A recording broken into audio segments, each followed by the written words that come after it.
One thing you'll notice though is I've changed the color of the stroke, and I'm going to zoom in just so we can see it. It is so small. It's this tiny little area here. And that is because our stroke is only 1 point wide, right? It is only 1 point. So what I need to do is increase this, and I can do that by increasing the size up here. I could click where it says stroke, and that'll bring me to the stroke panel, which drops it down, and I can increase the stroke here. I can even, if you have a wheel on a mouse that you're using, if you place your cursor inside and press the wheel, that will allow you to change the size dynamically. I'm going to move over to the actual stroke menu rather than using this one, but let's zoom back out. And let's look at this here. So when I'm selected here, I'm going to go to the stroke menu. And again, this one also requires that I go to the hamburger menu and do show options. And now we have all of those settings. I'm going to increase the stroke. I can change it to a dash line if I want. And let's zoom out a little bit. I think this will be easier to see. So now I've got a cool looking thing. I can increase the amount of dashes, and I am scrolling inside here. Oh, I have to select the shape first.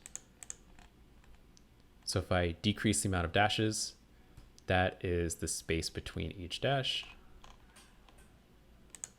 And I could increase the gap between each one. I can change the roundness. So now instead of it being square on the edges, it is going to be curved. So it looks a lot more bouncy, right?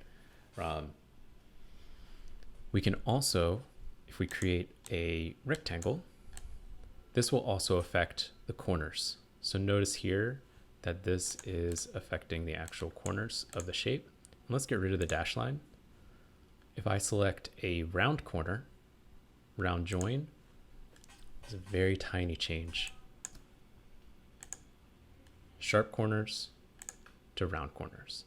And so you'll want to be really intentional about how you use this, because sometimes you may have a shape, such as if I use the line tool and I move this all the way over, and you want it to be rounded on the edges, or you want it to have a straight cap, like so. The other option inside here is the profile. And so when I click on my shape, if I change the profile, notice what it does. It follows this longer sort of shape, the width profile of each stroke.